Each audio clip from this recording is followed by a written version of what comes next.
काल की वैष्णवी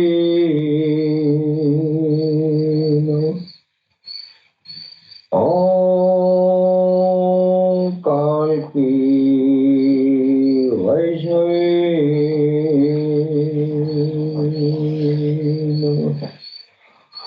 ओम श्री काल की वैष्णवी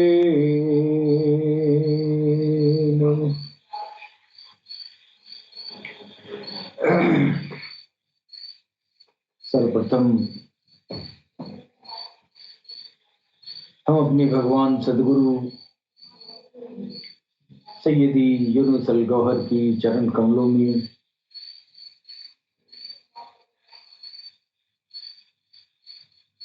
पुरुषोत्तम भगवान श्री राम की धरती से मैं कोटि कोटि नमन करता हूँ।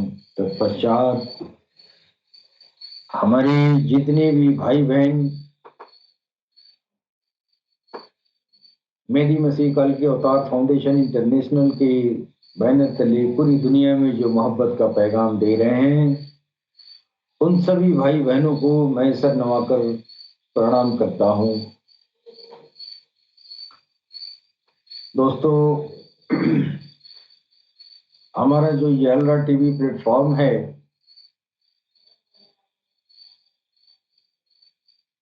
इस प्लेटफॉर्म पर पूरी दुनिया के हर मजाहिब के, हर धर्म के लोग जो ईश्वर से प्रेम करने वाले हैं, ये बड़ी उत्साहजनक बात है कि सारे धर्म प्रेमी, सारे ईश्वर प्रेमी हमारे अल्लाह टीवी प्लेटफॉर्म पर इकट्ठा हो रहे हैं। हमारा मिशन मोहब्बत का मिशन है, प्यार का मिशन है। हम सारी दुनिया को, सबके दिलों में भगवान का नाम, ईश्वर का नाम, अल्लाह के नाम से इंसानियत के दिलों को रोशन करना चाहते हैं। और ये पैगाम है भगवान काल की अवतार राघव शाही जी महाराज का। भगवान काल की अवतार का पैगाम हम लोग अल्लाह टीवी के प्लेटफॉर्म से पूरी दुनिया को पहुंचाते हैं। जैसे हमारी अल्लाह टीवी की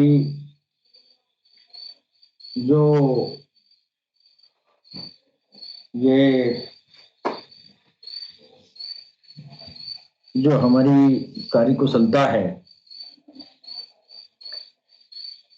हम जिस इस प्लेटफॉर्म से जो काम हम कर रहे हैं, मैं एक कविता के माध्यम से मैं ये संदेश देना चाहूँगा कि हमारा अल्लाह टीवी प्लेटफॉर्म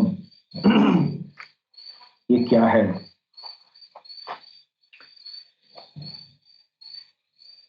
गुरु का ज्ञान है अल्लाह टीवी, गुरु का ज्ञान है अल्लाह टीवी, प्यार का पैगाम है अल्लाह टीवी, नफरतों का यानी नफरतों के लिए शमशान है अल्लाह टीवी, मोहब्बत दिल में आती है, गर्दिशों को मिटाती है, इश्क का पाठ पढ़ाती है और धर्म के ठेकेदारों को सबक सिखाती है। इंसानियत की जान है अल्लाह टीवी, गुरु का ज्ञान है अल्लाह टीवी और प्यार का पैगाम है अल्लाह टीवी। पंडा, पादरी, मौलवी साहब पर सच पूछो तो एहसान है अल्लाह टीवी।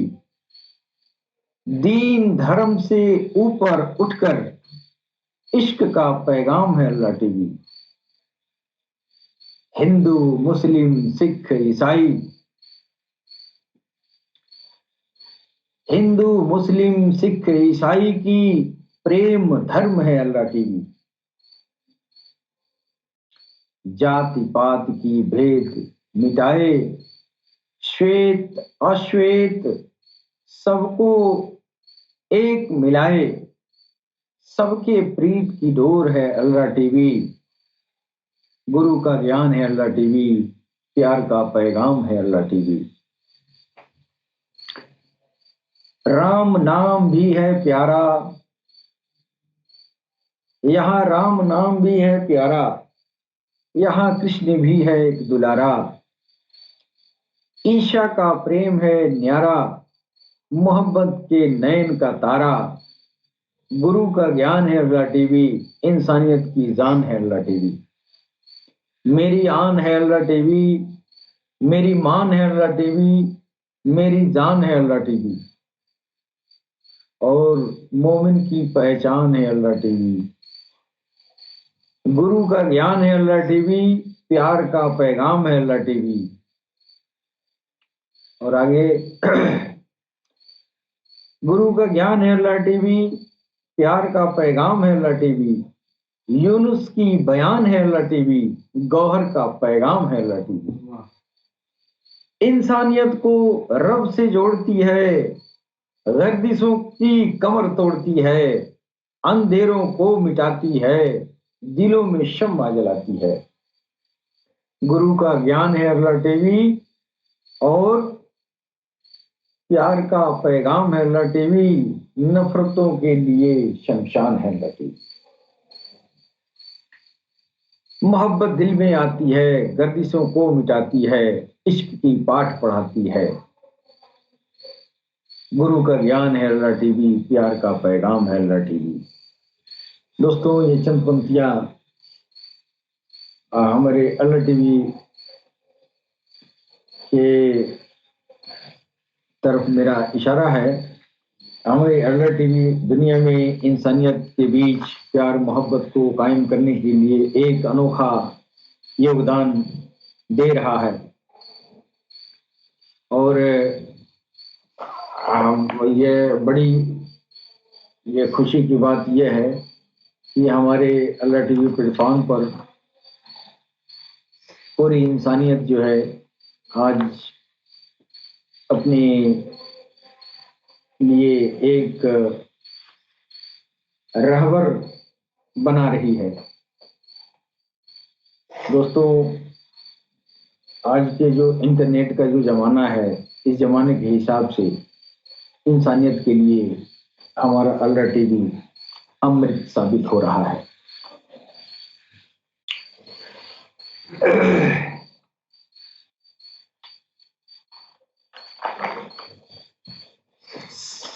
दोस्तों, समस्त संसार में विस्तृत पारंपरिक सैद्धांतिक वैमनस्यता को हटाकर मानव मात्र को एक सूत्र में पिरोने के लिए अल्लाह टीवी के प्लेटफॉर्म से हमारे सदगुरु सैयदी यूनुस अल गौहर ने जो अथक प्रयास किया है वो अतीव प्रशंसनीय है। आज पारस्परिक प्रेम हेतु दीन धर्म की उसके वास्तविक रूप में जानने की आवश्यकता है। हमारे अल्लाह टीवी के प्लेटफॉर्म से निसंदेह नवीन अन्वेषणात्मक तर्कपूर्ण विचारधाराएं और तर्कपूर्ण विचारों से युक्त मुसलमानों और हिंदुओं के असमान दृष्टिकोण को एक सूत्र में बांधते हुए ऐसे संसार की स्थापना की जा रही है जो कल्याणकारक, आनंद पूर्ण एवं क्लेश रहित है। दुनिया में हर धर्म, हर पंथ पंथावरी के मानने वालों का अनेकता में एकता का प्रदर्शन करना मेरे लिए यह हर्ष की बात है। और अनेकता में एकता का प्रदर्शन हमारे अल्लाह टीवी प्लेटफॉर्म से किया जा रहा है। परंतु खेद की बात यह है कि एक दूसरे के प्रति हमारा ज्ञान, सुनी सुनाई बातों को एवं दोषपूर्ण विचारधारा तथा काल्पनिक वृत्तांतों पर आधारित है। आज पारस्परिक प्रेम हेतु दीन धर्म की उसके वास्तविक रूप में जानने की आवश्यकता है, जो हमारे अलरा टीवी के प्लेटफॉर्म से ये चीजें जो है उपलब्ध कराई जाती हैं। अलरा टीवी के इस पहल से संपूर्ण विश्व में एक एकेश्वरवाद की पुनः प्रचार प्रसार हो रहा है और समस्त मानव जाति को, समस्त इंसानियत में साधारण भाईचारे का प्रेम उत्पन्न हो रहा है। यह हमारे अलरा टीवी की बहुत बड़ी उपलब्धि है।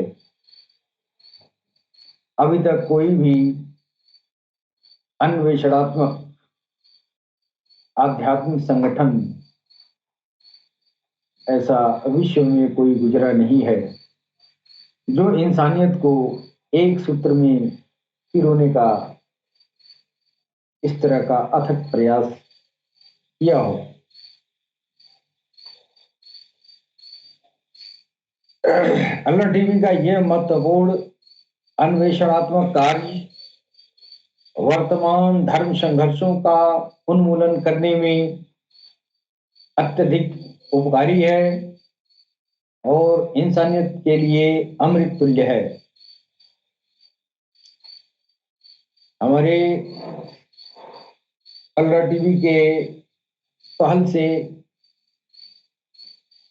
हिंदू मुसलमान, ये सिख ईसाई, ये जो है ये व्यापक संप्रदायों के बीच उलझी हुई गुत्थियों का सुलझाना और साथ ही साथ हिंदुत्व का यानी सनातन का वह प्राचीन व्यापक रूप पुनः समक्ष आता हुआ प्रतीत हो रहा है।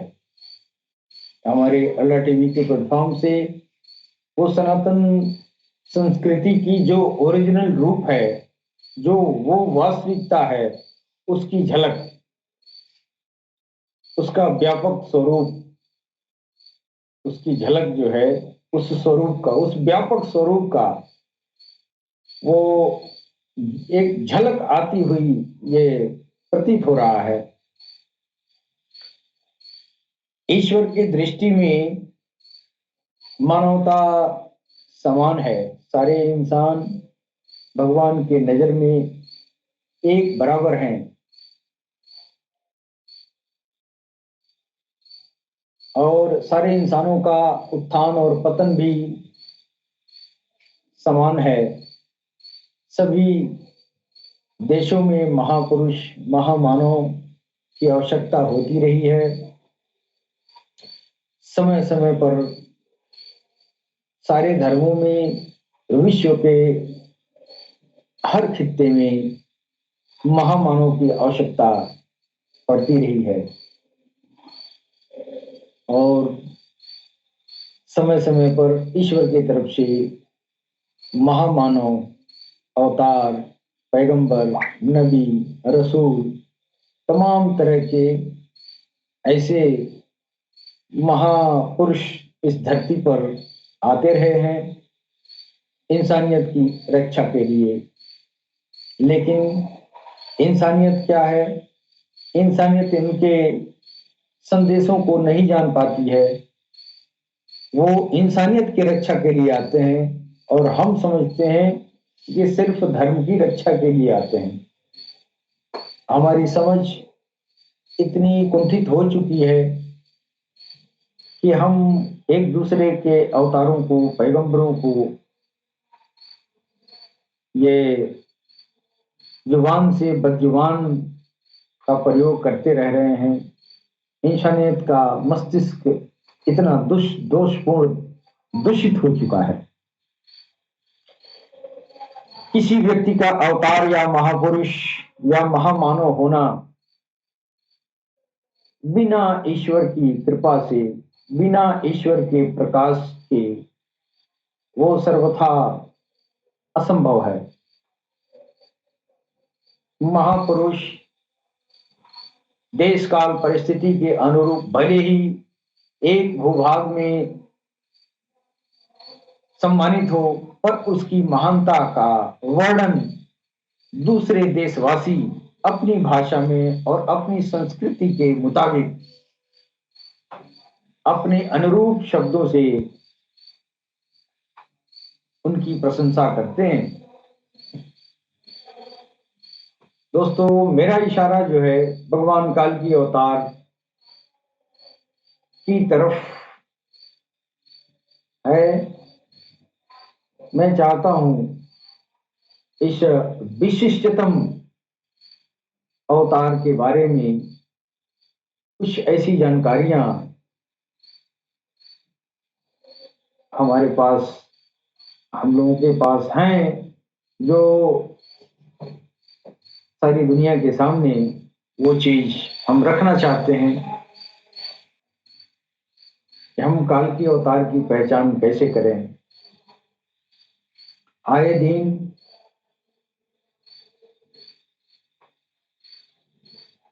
तमाम चैनलों से, तमाम अपने अपने धर्म के हिसाब से, अपने अपने दीन धर्म की बखान की जाती है, लेकिन ये जो काल की अवतार हैं, जो मेहदी इमाम हैं, जो मैत्रेय हैं, तीर्थंकर हैं, उदखील हैं, समावील हैं, इज्ज हैं, सरोस हैं, ये इन सब नामों से धर्म वालों ने अपने अपनी किताबों में लिखा। लेकिन ये सारे नाम जो है एक ही हस्ती का नाम है, और हर धर्म में उस आने वाले आखिरी अवतार, आखिरी वो जो है वो मसीहा जिसको आना है दुनिया में, तरह तरह के नामों से निरूपण करता रहा है। लेकिन इंसानियत जो है, इंसानियत के साथ एक राक्षस लगा हुआ है। इंसानियत उस राक्षस के, उस दुष्ट आत्मा के ताबे में इंसान हो जाता है। इसकी वजह से इंसान दिलों की बात न करके दिलों की तरफ अपना ये अपनी दृष्टि और अपना निर्णय जो होता है, वो निर्णय अपने दिलों से नहीं किया जाता है। लोग अपने अकल का इस्तेमाल करते हैं। नतीजा ये हुआ कि अकल का इस्तेमाल आप करते रहे और किताब कापी तमाम दुनिया में ये गाड़ी की गाड़ी ग्रंथ लिख के रख दिए गए हैं। ग्रंथ सब अपनी जगह पे सत्य हैं, लेकिन पढ़ने वाला भी तो होना चाहिए। ग्रंथ लिखा हुआ है लेकिन पढ़ता कोई नहीं है। जब पढ़ेगा नहीं तो सही दिशा निर्देशन नहीं होगा। थोड़ा मोड़ा पढ़ लिया, फिर बड़े बड़े फैसले किए जाते हैं। अगर पढ़ना है तो हर धर्म की किताब पढ़ें, हर धर्म के बारे में जाने, अपने भी धर्म के बारे में जाने। बहुत कुछ नहीं जाना है तो थोड़ा बहुत जरूर, जो मुख्य मुख्य ग्रंथ है उसके बारे में थोड़ी बहुत जानकारी सबको होनी चाहिए। ये जरूरी है। इसलिए ये जानकारी अगर रहती है तो इंसान जो है झगड़ा, लड़ाई, नफरत, ये चीजें जो है इन चीजों से दूर रहता है। लेकिन सितम जरीफी तो ये आज के दौर में पढ़े लिखे इंसान भी और वो उसी किताब को पढ़ के कोई वो जो है दहशतगर्द हो रहा है, उसी किताब को पढ़ के कोई ईश्वर का दोस्त बन जा रहा है। ये सब चीजें जो है इसका मुख्य कारण है कि इंसान के ऊपर नाभि आत्मा के प्रभुत्व का होना, नाभि आत्मा उस इंसान के ये मनो मस्तिष्क पर और यहाँ तक कि दिलों पर भी, उसके दिल और मस्तिष्क पर दोनों जगह उसका अधिपत्य हो जाता है। लिहाजा इंसान जो है सही पढ़ता है लेकिन गलत समझता है, और इसी की वजह से इंसानियत में नफरत फैली हुई है। अगर वास्तव में दिल और दिमाग को पवित्र करके और किसी भी धार्मिक ग्रंथ को अगर पढ़ा जाए तो इंसान के अंदर कभी ये फसाद नाम की चीज दुनिया में, समाज में नहीं आएगा। मालूम हुआ अमन और मोहब्बत के लिए दुनिया में सभी धर्म वाले अपने अपने ग्रंथों को, अपने अपने किताबों को पढ़ने के पहले अपने मनो मस्तिष्क और दिल को उस राक्षसी आत्मा, नाभी आत्मा जिसको नफ्स बोलते हैं, उस नफ्स से के कब्जे से आप बाहर निकल जाएं, फिर आप अपने किसी भी धर्म की कोई भी किताब पढ़ेंगे तो फिर उस ज्ञान के रोशनी में आप जो है जब चलेंगे तो इसमें जो है इंसानियत की रक्षा होती है और इंसानियत अमन अमान कायम होता है इंसानियत में। लेकिन अगर वो आपका दिल और आपका दिमाग अगर उस शैतानी आत्मा के कब्जे में है तो फिर वो शैतानी आत्मा आपको वो बातें जो है ठीक से समझने नहीं देती है। और पढ़ते तो आप कुरान से और वेदों से पढ़ते तो अच्छी बात है, लेकिन समझ में आपको उसी में से बुराई मिक्स होके आपकी जुबान से निकलता है, जिसकी वजह से दुनिया में फसाद होती है। दोस्तों, यह बात जो है हर धर्म के लोगों पर लागू होती है। तो मैं आज इसी के परिप्रेक्ष्य में मैं आपसे चर्चा करना चाहूंगा कि हमारे सनातन धर्म के किताबों में, वेदों में, पुराणों में जहाँ पर काल के अवतार और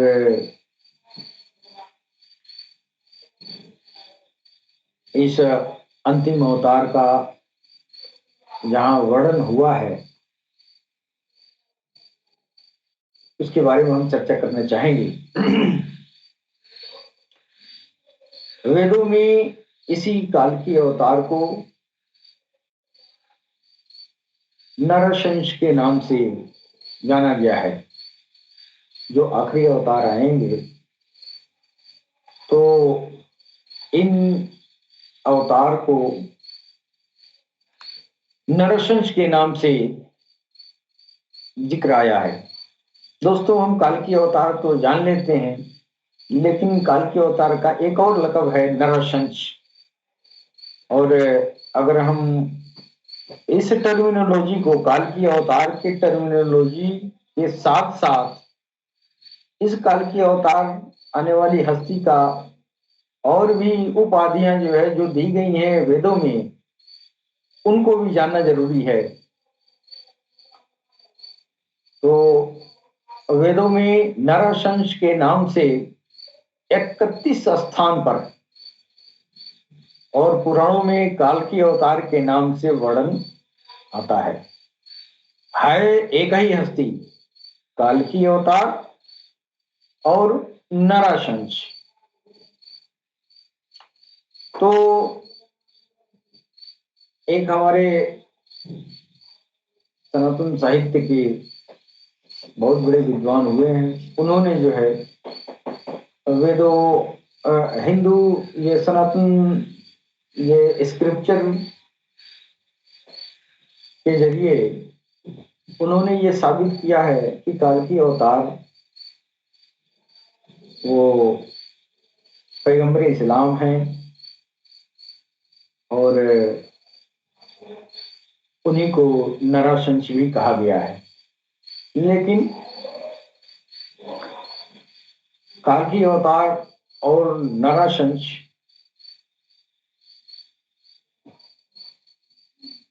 दरअसल एक ही हस्ती का नाम है, लेकिन नरशंस जो शब्द है, जो उसका शाब्दिक अर्थ है, ये नरशंस का एक मतलब जो है मोहम्मद भी होता है।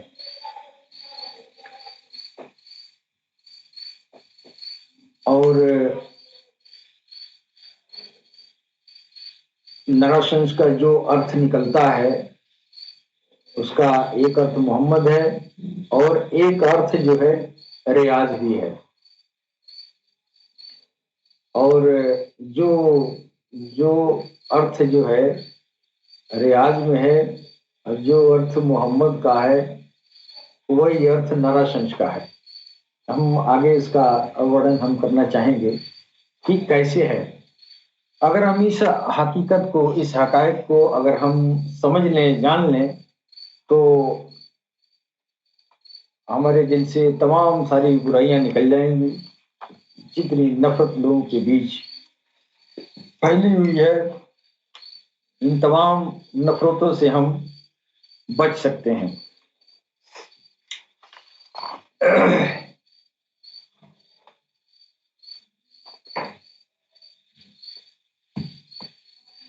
वेदों में नरशंस के आने की भविष्यवाणी की गई है। ऋग्वेद काल में यज्ञों के दौरान नरशंस का आह्वान किया जाता था। इसके लिए प्रिय शब्द का इस्तेमाल किया जाता था। प्रिय शब्द का इस्तेमाल ऋग्वेद काल में सबसे पुरातन हमारा किताब ऋग्वेद है, जिसमें जो है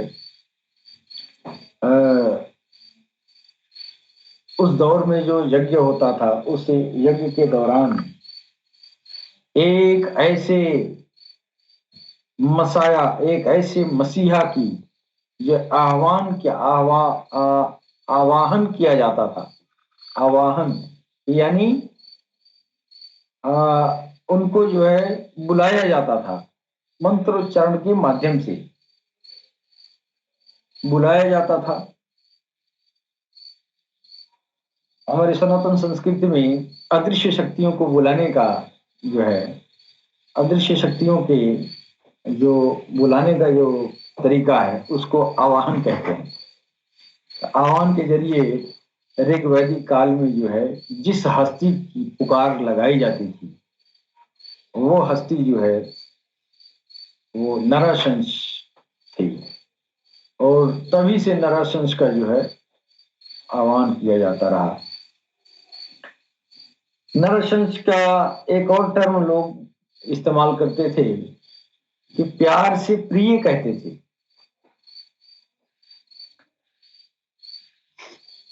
दोस्तों, अवतार का ये मतलब कभी नहीं है कि ईश्वर खुद ब खुद जमीन पर वो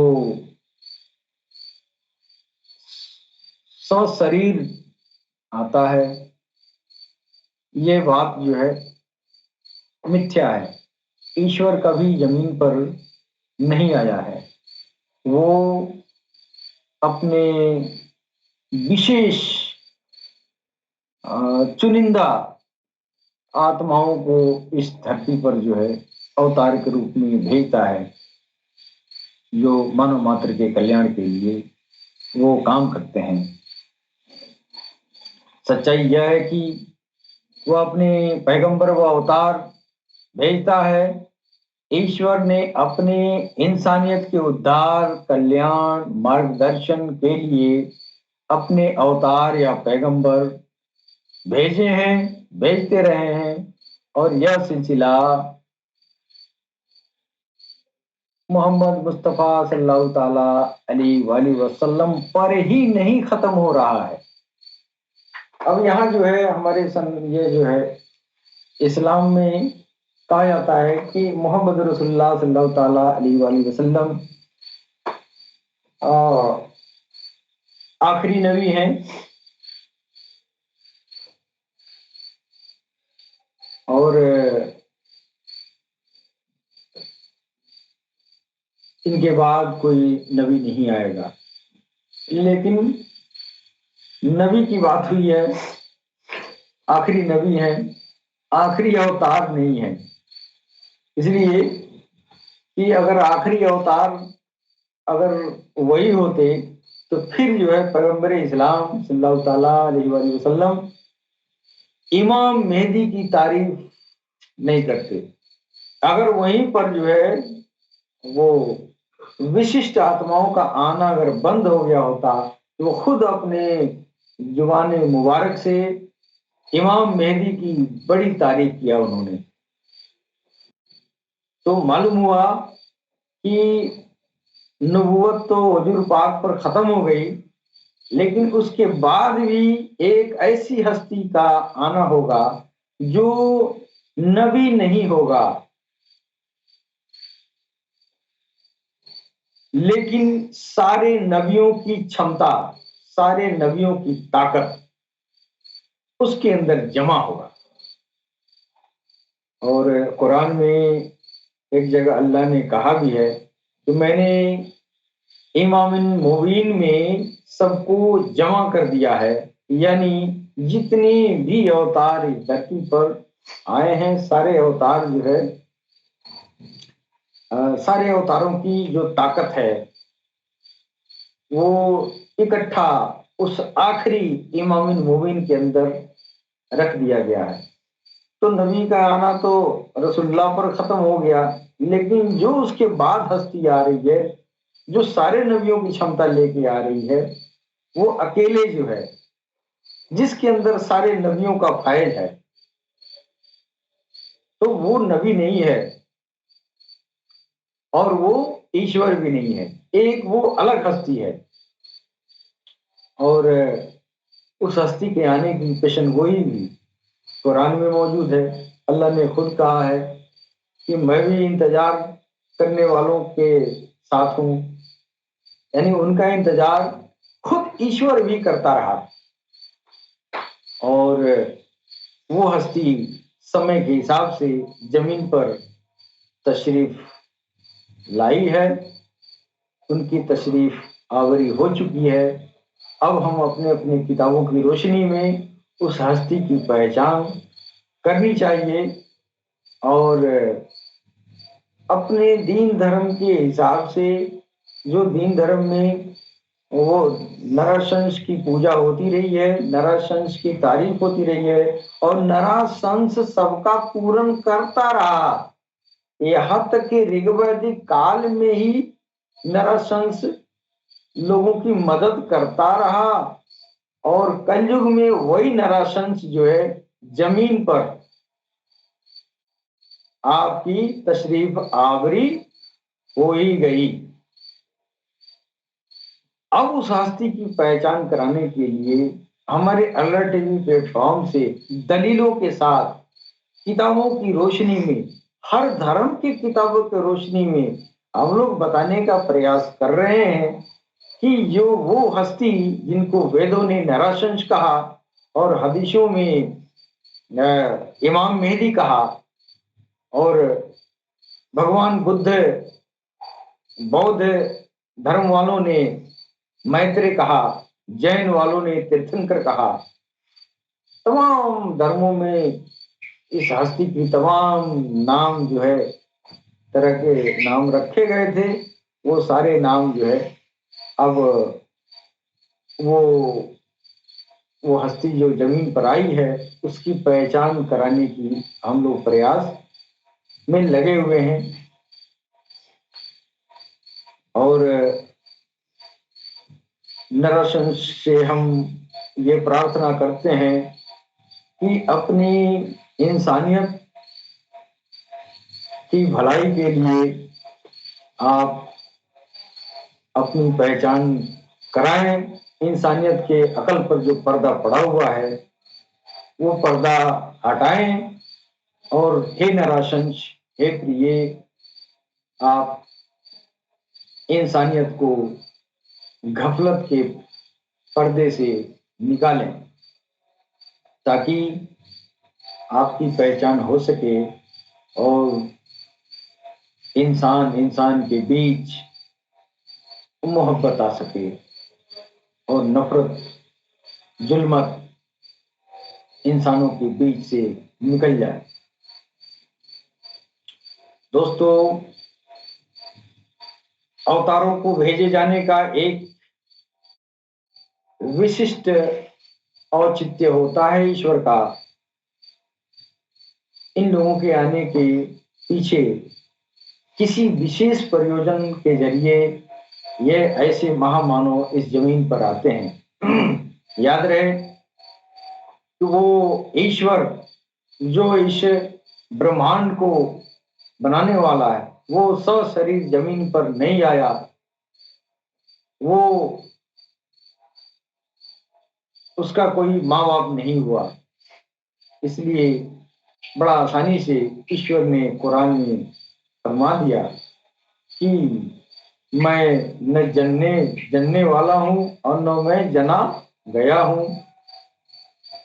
अगर वो जमीन पे आ जाएंगे तो फिर कुरान गलत हो जाएगा, तो कुरान जब गलत नहीं होगा तो फिर ये भी बात है कि आप आएंगे ही नहीं, आप दूसरे को भेज देंगे लेकिन आप नहीं आएंगे। तो समय समय पर लोगों में अधर्म की प्रवृत्ति को रोकने के लिए तमाम तरह के अवतार आते रहे हैं। धर्म के वास्तविक रूप से अगर इंसानियत जब हट जाता है तो अवतारों के जरिए ईश्वर जो है उसमें सुधार करता है। यानी अवतारों के आने का मुख्य 3 प्रकार के काम होते हैं। अधर्म की प्रवृत्ति का पैदा हो जाना, ये जो है ये औचित्य होता है उनके आने का। जब दुनिया में इंसानियत में अधर्म पैदा हो जाएगा तो उसको मिटाने के लिए अवतार आता है। धर्म जो पहले आ चुका है, फिर बाद में आने वाला जो अवतार है, उस धर्म में जब कुरीति आ गई है, जब उस धर्म की जो वास्तविक रूप जो है जो अवतार ने दिया था, उससे वो इंसान जो है हट के और बहुत दूर तक जो है चला जाता है। यानी जो वास्तविकता है उस वास्तविकता से उठ के एक वो आभासी दुनिया में जो है वो सैर तैर करने लगता है। तो यहाँ पर जो है ईश्वर के ये जो है अवतार के आने का औचित्य बनता है। और एक और कारण है, एक ये जो मूल धर्म है, मूल धर्म में जब मिलावट हो जाता है तो फिर उसको सीधा करने के लिए अवतार आता है। जैसे हमारा सनातन धर्म जो है सबसे पुराना, सबसे पहला धर्म है और इसमें से बहुत सारे जो है शाखाएं निकली। इसमें कुरीतियां आती गई और तरह तरह की जो है शाखाएं। अब दुनिया के सारे धर्म जो है जो अंबियाओं ने नहीं लाया है, उन धर्मों को जो है ये जो है इसमें जो बिगाड़ पैदा हुआ तो वो धर्म जो है वो बना दिए गए। लेकिन ईश्वर की तरफ से विशेष प्रयोजन से धर्म जो है 5 ही आए और 5 महाअवतार आए। लेकिन 313 धर्म इस धरती पर कायम हो गए। 313 धर्म इसलिए हुए, अब तो धर्म को लाने वाला ईश्वर की तरफ से 5 ही थे, लेकिन 313 क्यों हो गए? 313 इसलिए हो गए जो मूल धर्म था उसमें मिलावट होता गया, मिलावट होता गया और फिर धर्म अपने आप लोग बढ़ाते गए। तो जब जब जो है धर्म में जो है मिलावट हो जाता है, धर्म का वास्तविक रूप जो है वास्तविकता से दुनिया हट जाती है, तो फिर इन अवतारों का, इन महामानवों का आना होता है ईश्वर की तरफ से। अब जो आखिरी दौर है जहां पर नबूवत खत्म हो गई, अवतारत्व खत्म हो गया, और ये मूल धर्म में मिलावट भी बनी रह गई। इसमें भी नवीन जो धर्म आया था इस्लाम, इस इस्लाम में भी मिलावट आ गया। इस इस्लाम के वास्तविक रूप में भी जो है ये मिलावट आ गया, और लोगों में जो है इस्लाम के नाम पर वो अधर्म के का जो है प्रवृत्ति पैदा हो गई। लिहाजा अब नबी के खत्म, नबूवत खत्म हो जाने के बाद भी फिर अवतार की जरूरत पड़ रही है। क्यों? ये तो ईश्वर को भी मालूम था, नबूवत हम खत्म कर दे रहे हैं, फिर उसके बाद से जो उसमें बिगाड़ पैदा होगा उसको कौन सीधा करेगा? तो उसके लिए जो है आखिरी नबी को भी मालूम था कि हमारे बाद जब हमारे लोग बिगड़ जाएंगे, जब हमारे इस्लाम के लोग वास्तविकता से हट जाएंगे, मूल धर्म में, मूल शरीयत में मिलावट करके मिलावटी हदीस बनाएंगे, कुरान के अर्थों को अनर्थ बना बना के लोग पढ़ेंगे, तो मेरे धर्म में भी, मेरी कौम में भी बिगाड़ पैदा होगा।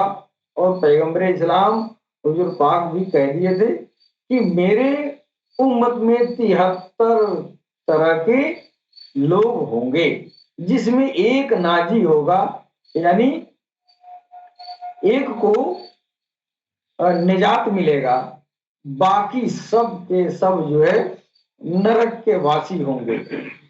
अब जितने झगड़ालू हैं, 73 तरह के मतांतर वाले, 73 तरह के मतांतर वाले ये नहीं देखते हैं कि 73 मत सरकार ने कहा है, उसमें एक ही जो है नाजी होगा, एक ही निजात पाएगा, बाकी सब हो जाएंगे, सब जो है दो जग में जाएंगे। तो सारे के सारे फिरका बना के बैठे हुए हैं। इतने मतांतर उसी कुरान को पढ़ के 73 मत हो गया। फिर उस सारे मत वाले जो है यही समझते हैं हम वही एक वाले हैं जो नाजी कहा है जिसको सरकार ने। तो लोगों के अंदर जो है ये एक तरह की बिगाड़ है। उस नाजी कौम को जिसको निजात मिलनी है उसकी और भी तो पहचान होगी, और जो मुख्य पहचान है उस नाजी आत्माओं का जिसको निजात मिलना है, वो उसका जो मुख्य जो पहचान है, उस पहचान से वो 72 वो लापरवाह है, यानी 72 उससे ये निश्चिंत है, वो जानते ही नहीं है कि वो नाजी वाला जो होगा उसकी उसके अंदर कौन सी विशेषता होगी। तो अब ये बिगाड़ पैदा होता गया सनातन में। सबसे पहले सनातन में बिगाड़ पैदा हुआ और सनातन से सैकड़ों निकला, लेकिन वो सैकड़ों निकला तो वो ईश्वर के तरफ से वो धर्म आया नहीं, ये लोगों ने बना दिया। फिर उसमें जो है महापुरुषों को भेजा, उसको भी सुधार किया, करवाया। तो इस तरह 313 धर्मों की आने की खबर है। इसमें 5 धर्म जो है वो किताब वाले ईश्वर के तरफ से किताब आया, और ईश्वर के तरफ से डायरेक्ट हिदायत आई, जिसमें ये 5 मुर्सलीन लेके आए, जिसमें पहला सनातन धर्मा है, जिसके जिसको लेके आने वाले हमारे देवादिदेव महादेव भगवान शंकर हैं, और उन्हीं को हमारे इस्लाम में जो है उनको हजरत आदम सफील्ला कहा जाता है। तो अब इस दौर में जो है इस दौर में हमको उस नराशंस की पहचान करनी है जिसको इस दौर में आना था। जीवन के सफल और सुगम, सार्थक, फलदायी यात्रा के लिए ईश्वर के द्वारा भेजे गए उस प्रिय नराशंस द्वारा पेश की गई शिक्षाओं को अपनाया जाए, तभी पारलौकिक जीवन को भी सफल बनाया जा सकता है। अब जो है जो आखिरी नराशंस है ये सरकार गौहरशाही के रूप में आज जो है दिखाई दे रहे हैं, जिनकी निशानी शिनाख्त खुद ईश्वर करा रहा है। चांद में आपकी छवि को दिखा रहा है ईश्वर कि देखो वो नराशंस चांद में उनका चेहरा मुबारक चमक रहा है। महाशिवलिंगम है जो भगवान शंकर जिसको लेके वो पत्थर का एक टुकड़ा था बड़ा सा, वो जब स्वर्ग से जमीन पर आए तो वो जो है पत्थर अपने साथ में लेके आए थे। लोगों ने समझा कि वो पत्थर ही, अब तो वो आदम थे और इस दुनिया में जो आएगा वो मरेगा। आप जो है देह का त्याग किए, फिर इंसानों ने उस पत्थर को ही ये जो है प्रतिरूप बना लिया। यही भगवान शंकर है। दरअसल भगवान शंकर वो पत्थर नहीं है, पत्थर में नराशंस है। उस नराशंस की ही जो है वो भगवान शंकर जो है वो उसी की पूजा आराधना करते आए और अपने उम्मत के लोगों को भी बताए। फिर उम्मत वाले इसको इस ज्ञान को हासिल किए, इस परंपरा को हासिल किए। फिर वो परंपरा पत्थर पूजने की तब से चली आ रही है। धीरे धीरे इसमें और बिगाड़ पैदा हुआ। इसको जो है एक तरह का स्त्री पुरुष यौनांग के रूप में उसको परिवर्तित कर दिया गया। दरअसल उसका नाम जो है शिवलिंग रखा गया। शिवलिंग, शिव का मतलब ईश्वर होता है और लिंग का मतलब होता है छवि, ईश्वर की छवि। उस पत्थर के अंदर वो छवि है जो आज जाहिर हुआ है सरकार गौहरशाही के रूप में। हजरे अस्वद में, जिसको मुसलमान भाई हजरे अस्वद कहते हैं, उस हजरे अस्वद की पूजा सारे अंबिया जब से भगवान शंकर लेके आए थे तब से जो है जितने भी अवतार इस धरती पर आए सब के सब उस महाशिवलिंगम पर अपना सर पटकते हुए आए। हो न हो सारे अवतारों को उस छवि के बारे में वो राज पता था। हालांकि अंतिम अवतार, अंतिम ये नबी जो थे, उन्होंने उस पत्थर के बारे में भी बहुत सारी पेशन गोइयां अपने लोगों को बता के गए। उसके बाद से आ, बहुत सारे पहचान भी बताए गए जिसका तस्करा हमारे अल्लाह टीवी प्लेटफॉर्म से होता है। अगर किसी को हजर अस्वद का राज जानना हो तो हमारे अल्लाह टीवी के प्लेटफॉर्म से कांटेक्ट करेगा, उसको बहुत गहरा राज हजर अस्वद को का मिल सकता है। अभी फिलहाल हम बहुत गहरा राज उसका नहीं बता पाएंगे, लेकिन ये हमको मालूम है कि हजर अस्वद चांद और सूरज में, यहाँ तक कि जितने भी ऊपर ग्रह बने हुए हैं, जितने भी ग्रह हैं, सारे ग्रहों पर खगोल शास्त्रियों ने अपने वैज्ञानिक इंस्ट्रूमेंट से देखा तो सरकार गौहरशाही की छवि हर जगह जो है नुमाया हो रही है। तो ईश्वर ने अपने नराशंस को जो है इस दुनिया में पहचान करा रहा है और इंसानियत को चाहिए कि ईश्वर की निशानियों को समझे बूझे और उसको तस्लीम करे, उसको स्वीकार करे। नरसंस के बाद नरसंस के बारे में वेदों में जो ये शब्द आया है, ये दो शब्दों से मिलके बना है। नरसंस के बारे में कुछ बातें जो है जाननी जरूरी है। ये नरसंस का मतलब क्या होता है और सरकार गौहरशाही जी महाराज का नरसंस से क्या साम्यता रखते हैं, नरसंस नाम से उनकी क्या साम्यता है, मैं ये बताने का प्रयास कर रहा हूं, जो जिनका जिक्र जो है वेदों में किया गया है नरसंस के रूप में। नरसंस में दो शब्द है, एक है नर और एक है आशंस। नर, नर का मतलब होता है मनुष्य, पुरुष, मनुष्य में पुरुष होता है। और आशंस का मतलब होता है प्रशंसा कराने वाला। हालांकि बहुत सारे विद्वानों ने आशंस का मतलब, इसका जो है भावार्थ जो है प्रशंसित बताया है। तो प्रशंसित का मतलब अगर हम उस महा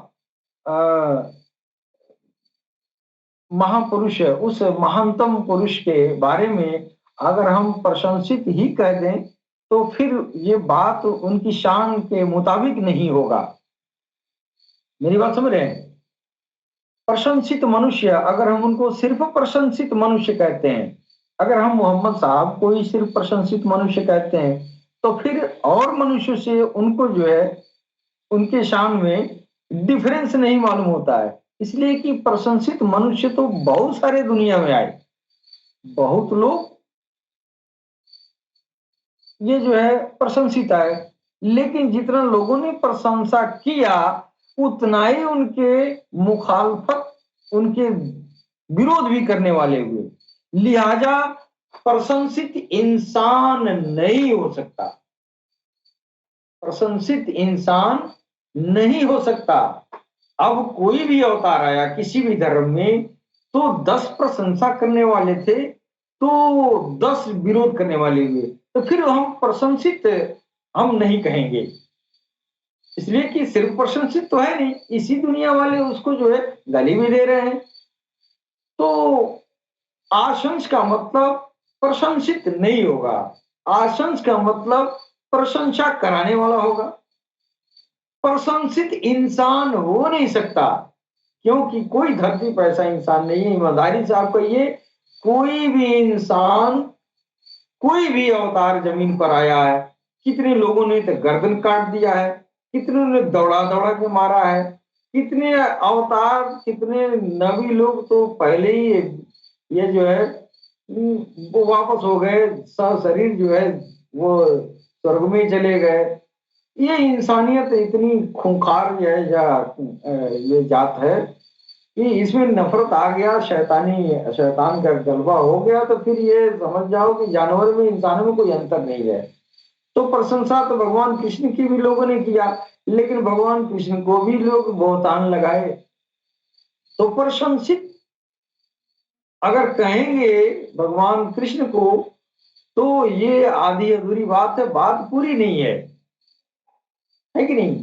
प्रशंसा आज के नेता अभिनेताओं की होती है, लेकिन उतना ही विरोध करने वाले भी हैं, उनको बुरा भला भी कहने वाले लोग हैं।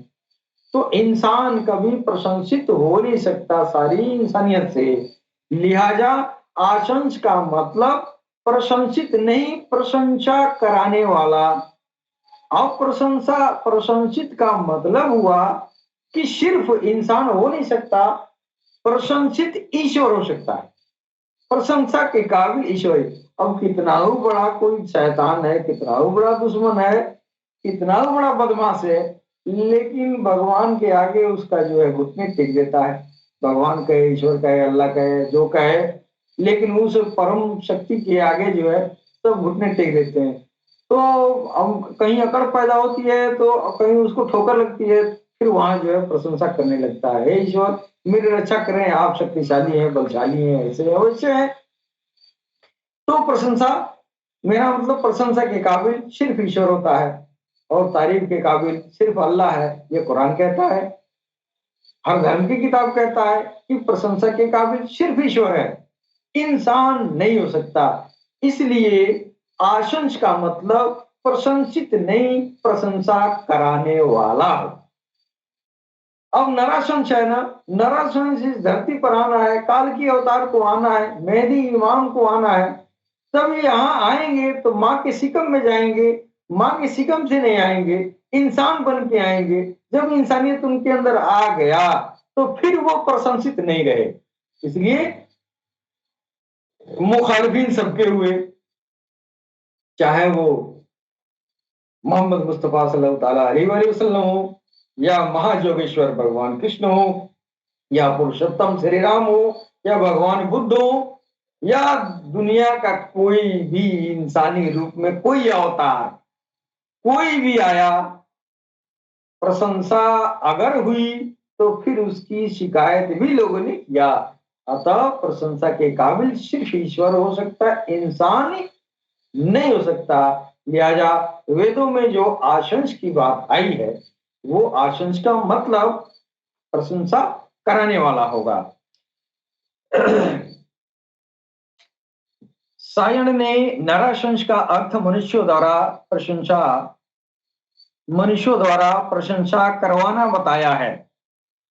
मनुष्यों द्वारा अपनी प्रशंसा कराना नहीं, मनुष्यों द्वारा प्रशंसा कराने वाला। तो कराने वाला का मतलब हुआ कि वो प्रशंसा के काबिल सिर्फ ईश्वर है। तो जो ईश्वर का प्रशंसा कराए वही जो है नराशंस होगा।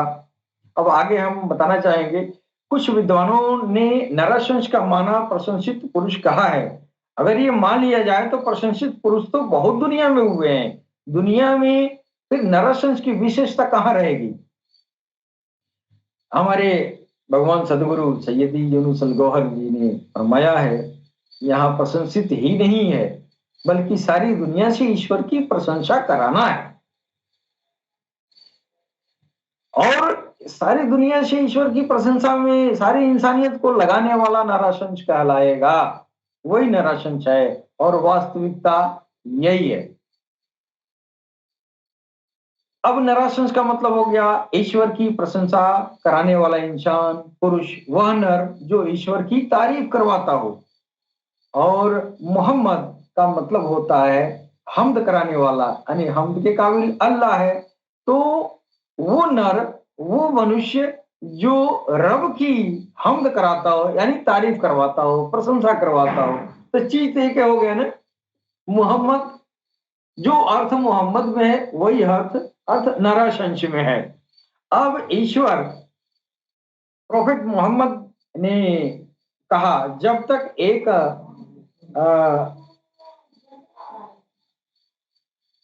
ये हुजूर पाक ने कहा था, पैगंबर इस्लाम ने, कि जब तक एक मर्द अरब का हुक्मरान न बने तब तक दुनिया खत्म नहीं होगी। वो मर्द मेरे अहले बैत से होगा, उसका नाम मेरे नाम के मुआफिकत में होगा, मुआफिकत में होगा।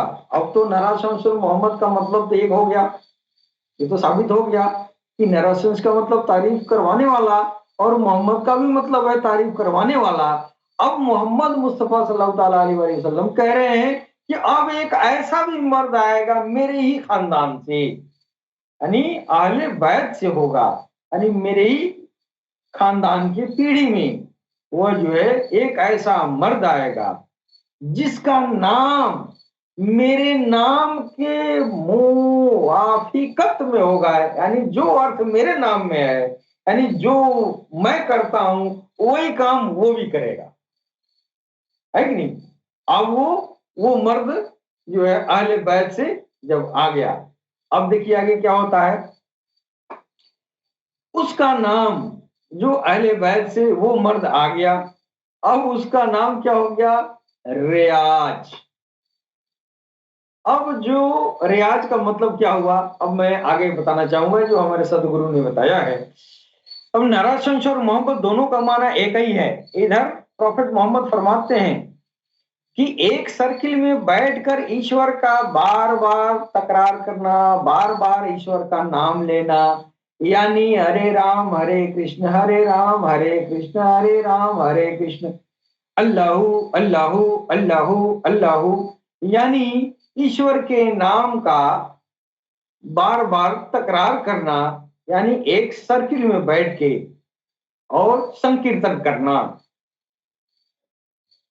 तो ये हमारे सनातन धर्म में बहुत पहले से ये रस्म आता रह रहा है कि संकीर्तन जो होता है तो 10 आदमी एक सर्किल में बैठ जाते हैं और भगवान के नाम का सिमरन रगड़ा लगाते हैं। लेकिन ये जो बाहर बैठ के 10 आदमी जो राम राम राम राम या भगवान के नाम का सिमरन करते हैं, भगवान के नाम की तारीफ करते हैं, तो वो दरअसल असल की नकल है। वो असल का वो नकल है। असल ये होता है वो संकीर्तन दिलों में होता है, वो सीने में होता है वो संकीर्तन। अब सीने में कैसे होता है? सीने में भी इतने इंसान होते हैं, एक इंसान के अंदर 16 इंसान होते हैं। वो इंसान जो है जब वो राम राम राम राम कहना शुरू कर देंगे या भगवान को कोई भी नाम जब लेना शुरू कर देंगे, उनका काम ही है भगवान की तारीफ करना। और ये बाहर सर्किल ये नकली क्यों है? तो बाहर जो सर्किल बना के बैठा 24 घंटा में छुपा जाता है, नॉन स्टॉप होता नहीं है। तो नॉन स्टॉप नहीं होगा तो फिर वो नकली है ना। जब वो नॉन स्टॉप नहीं है, यानी जब वो रुकने वाला, जब रुक ही गया, यानी 24 घंटा किए और 24 घंटे करने के बाद छुपा गए, तो नकली हुआ ना। वो नॉन स्टॉप हो जाए, यानी अखंड हो जाए, कभी खंडित न हो, वो शुरू तो शुरू। इस तरह की प्रशंसा अगर इस तरीके पर जो करवाता हो, अब ये कौन करवाया? यह काम सिर्फ सरकार और शाही जी महाराज काल की अवतार ने कराया है, इसके अलावा तो कोई ऐसा नहीं आया। अब तक तो बाहर बैठ के हरे राम हरे राम हरे कृष्ण करते रहे, 72 घंटा 48 घंटा छुपा गए, और आप कह दिए अखंड कीर्तन हो गया। अखंड कैसे हो गया? अखंड तब होगा जब दिल के अंदर की आत्माएं, सूक्ष्म आत्माएं भगवान के सिमरन में लग जाएंगी। फिर इनका काम ही है राम राम करना, फिर ये जो है राम राम में लग जाएंगी, ताउम्र राम राम होती रहेगी। ये अखंड है, और ये कराने वाला नराशंस होगा। यानी सारी इंसानियत के दिलों में जितनी आत्माएं जो छुपी हुई हैं, बहुत सारी आत्मा, हम तो अब तक यही समझते हैं कि मेरी एक ही आत्मा है। एक ही आत्मा नहीं है, आत्माएं भगवान काल के अवतार ने बताया, एक नहीं, एक आत्मा की मदद के लिए तुम्हारे साथ 15 आत्माएं लगाई गई हैं, और एक मुख्य आत्मा है जो हिसाबों किताब में जाएगी। वो मुख्य आत्मा उसकी मदद के लिए, उसके सहयोग के लिए जो है बहुत सारी आत्माएं लगाई गई हैं। उन सबको राम राम में लगा दो, फिर अखंड संकीर्तन शुरू हो जाएगा। तो ईश्वर के नाम का बार बार तकरार करना यानी संकीर्तन करना, सरकार पैगंबरे इस्लाम ने रियाजुल जन्ना कहा है। लोगों ने पूछा, सरकार रियाजुल जन्ना किसको कहते हैं, क्या कहते हैं, ये क्या चीज है? रियाजुल जन्ना का जब आप नाम लिए तो लोगों ने पूछा ये क्या चीज है? तो सरकार ने, ये पैगंबर इस्लाम ने कहा कि रियाजुल जन्ना उसको कहते हैं कि एक घेरा में बैठ के और अल्लाह अल्लाह यानी अल्लाह की तारीफ की जाए, अल्लाह के नाम का जो है जिक्र किया जाए, रगड़ा लगाया जाए, उसको बार बार विर्द किया जाए। वो जो है वो जो स्थिति बनेगी, एक सर्किल में बैठ के और प्रभु के नाम का विर्द करना, रगड़ा लगाना, संकीर्तन करना, वो रियाजुल जन्ना कहलाता है। अब देखिए, रियाजुल जन्ना सिर्फ वही नहीं है कि लोग बैठ के अल्लाह अल्लाह करते हो। अल्लाह का नाम अगर राम है, अगर राम नाम भी उसी सर्किल में बैठ के राम राम राम राम किया जा रहा है, तो भी वो रियाजुल जन्ना कहलाएगा, है कि नहीं? इसलिए कि रब की तारीफ यहां भी हो रही है और रब की तारीफ वहां भी हो रही है ना। और तारीफ करवा कौन रहा है? तो इधर जो है ये मोहम्मद मुस्तफा सल्लल्लाहु ताला अलैहि वसल्लम करा रहे हैं। फिर वो जो है वो काम जो आखिरी दौर में जो कराएगा, यही पहचान होगा कि वो काम जो करा दिया। तो फिर ये सबसे बड़ी पहचान है उस नरशंस का, उस काल की अवतार का। तो जिस नर के द्वारा ईश्वर की प्रशंसा की इस विधि से कराई जाए, और जो इस विधि से जो ईश्वर की प्रशंसा करवा रहा हो, उसको उसे रियाज कहेंगे। यानी रियाजुल जन्ना का जो महफिल सजाने वाला है, जो उसकी शुरुआत किया और लोगों को रब की तारीफ में, संकीर्तन में लगाया, उनकी आत्माओं को, उनकी रूहों को रब की तारीफ में लगाया, फिर वो अखंड संकीर्तन शुरू किया। वो जो है न टूटने वाला ईश्वर का प्रशंसा, न टूटने वाला भी वो कराया।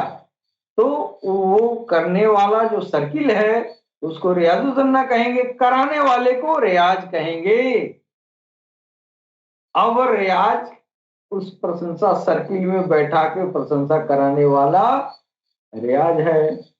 और इधर मोहम्मद का भी मतलब है कि हमद कराने वाला, और इधर नराशंस है, यानी वो इंसान जो इंसानियत से रब की तारीफ करवा रहा हो।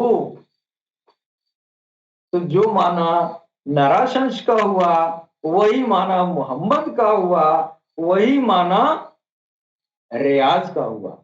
अब जो काल की अवतार सैयदना रियाज अहमद गौहर शाही जी महाराज जब इस दुनिया में आपकी तशरीफ आवरी हो गई, फिर उन्होंने यही काम शुरू कर दिया। आज जब वो सामने गैबत से पहले जब लोगों के सामने थे, तो भी वो यही काम करा रहे थे। सारी इंसानियत से जो है ये सर्किल बना के, और जो है बाहर भी सर्किल बना के जिक्र करवाते थे भगवान के नाम का, ईश्वर के नाम का, अल्लाह के नाम का। वो जो है वो रियाजुल जन्ना बनाते थे, है। और एक महफिल अंदर भी सजा दिया, लोगों के सीने में सारी आत्माओं को जागृत करके उनको उनके रब के तारीफ में लगा दिया। तो यह काम कराने वाला रियाज हुआ, और दुनिया में उनका नाम रियाज सैयदना रियाज अहमद गौहर शाही पड़ा। दोस्तों, हकीकत को पहचानने के लिए दिल को थामना पड़ता है। जो ये आखिरी अवतार जो आने वाला है ना, तो आखिरी अवतार जिसकी इंतजार हो रही है, वो मेरे सोच से बहुत परे है। हम सोच रहे हैं कि वो अवतार जो है ऐसे तलवार लेके घूमेगा, ऐसा कुछ नहीं है। वो तलवार लेके नहीं घूमेगा, वो ये तालीम का तलवार है, यानी ये इल्म का तलवार है। ये इंसानियत को दे रहे हैं, ये तलवार तुम ले लो, ये इल्म ले लो, इसके जरिए तुम अपने सीने को रियाजुल जन्ना बनाओ, यानी वो अखंड संकीर्तन की वो महफिल सजा लो। तो यह काम मोहम्मद नाम के मुआफिकत, यानी उस उनके समानांतर नाम हो गया। तो जाहिर है कि जो अर्थ नरशंस का होगा, वही अर्थ जो है मोहम्मद होगा, वही अर्थ रियाज होगा। और रियाज अहमद गौहर शाही के रूप में भगवान काल की अवतार, वो नराशंस, वो मेहदी इमाम इस दुनिया में तशरीफ लाए, फिर वही काम इंसानियत से करा रहे हैं। और हम लोग भी सरकार जब तक जो है गैबत के पहले खुद अपने सामने लोगों को ये कराते रहे, फिर आप जो आपने गोशा नशीनी इख्तियार कर लिया, फिर जो है इस अल्लाह टीवी के प्लेटफॉर्म से हमारे सदगुरु सैयदी यूनुस अल गौहर की चरण कमलों से ये जो है अभियान उनके कर कमलों द्वारा चलाया जा रहा है। और हम लोग भी इस इंसानियत के दिलों को वो अपने रब की तारीफ में, उसके हम्दो सना में, उसके जिक्र फिक्र में लगाने का काम हम लोग भी इस प्लेटफॉर्म के जरिए हम लोग जो है इंसानियत की सेवा करने में तत्पर हैं। आगे मेरा कहने का मतलब ये हुआ कि नरसंस जो शब्द हमने कहा है, हमारी सनातन संस्कृति में नरसंस नाम जमाना भूल गया है, इसलिए कि पढ़ता कोई नहीं है, झगड़ा सब करते हैं। झगड़ा करने के लिए सब आगे रहेंगे, अपनी वर्चस्व स्थापित करने के लिए सब बोलेंगे, सब एक से एक तीसवार लोग हैं। लेकिन अपनी वेद को, अपनी पुराण को, अपने हमारे संस्कृति में हमारे एक स्वामी दयानंद सरस्वती गुजरे, उन्होंने कहा वेदों की ओर लौटो। इंसानियत को ऐलान किया कि अपनी वेदों की ओर लौटो। क्यों? जब आप अपनी वेदों की तरफ लौटोगे तो तुम हकीकत को पकड़ोगे ना। अगर वेदों से दूर हो जाएगा तो हकीकत को नहीं पकड़ोगे, झगड़े करोगे। यही हो रहा है। और हर हर कौम जो है अपने अपने किताब को पढ़ता नहीं है, फिर वो झगड़े पर उतारू रहता है। आखिरी में मैं जो है और भी नरसंस के बारे में जो मेरे भाई बंधु जो भी मेरी बात को सुन रहे हैं, अगर इसमें कोई आपको आशंका हो तो आप जो है आप मैं रेफरेंस दे रहा हूं, वहां पर आप जो है तलाश लें नरसंस के बारे में। कहा लिखा है ऋग्वेद में कहा गया है रघर्स्यो चोदयात कृष्य यो ब्रह्मणो नघमानस्य कीरे। कीरे एक कीरे भी एक शब्द आया है इसके लिए। ऋग्वेद में नाराश्रम से शुरू होने वाले 8 मंत्र हैं। कौन है? ऋग्वेद के प्रथम मंडल में सूक्त नंबर 13 तीसरावां मंत्र है, सूक्त नंबर 18 9वां मंत्र है, सूक्त नंबर 106 चौथे मंत्र में नरशंस का जिक्र आया है। अगर किसी को अगर ये रेफरेंस देखना हो तो इस पर देख सकता है। द्वितीय मंडल सूक्त नंबर 3 के दूसरा मंत्र।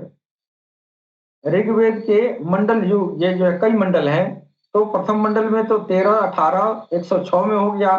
फिर द्वितीय मंडल में तीसरे सूक्त नंबर 3 के दूसरा मंत्र है, पंचम मंडल के सूक्त नंबर 5 के दूसरा मंत्र है, सातवें मंडल के सूक्त नंबर 2 के 2वां मंत्र है, और 10वें मंडल के सूक्त नंबर 64 के तीसरा मंत्र है, और सूक्त नंबर 142 के दूसरा मंत्र में भी नराशंस विषयक वर्णन आया है। लिहाजा हम चाहेंगे कि इस वेदों की इस अमूल्य निधि को लोगों को जानना चाहिए, समझना चाहिए, जिससे हकीकत की तरफ इंसान बढ़ेगा और वास्तविक काल की अवतार, वास्तविक नराशंस से हमारा रिश्ता जुड़ जाएगा, फिर मेरा कल्याण सुनिश्चित है। इसके साथ ही हम अपने वाणी पर विराम देना चाहते हैं और आखिरी में अपने भगवान सदगुरु के चरणों में नमन करते हुए हम अपने तमाम सुनने वाले भाइयों को सलाम, नमस्ते, सत श्री अकाल, और शही मरहबा।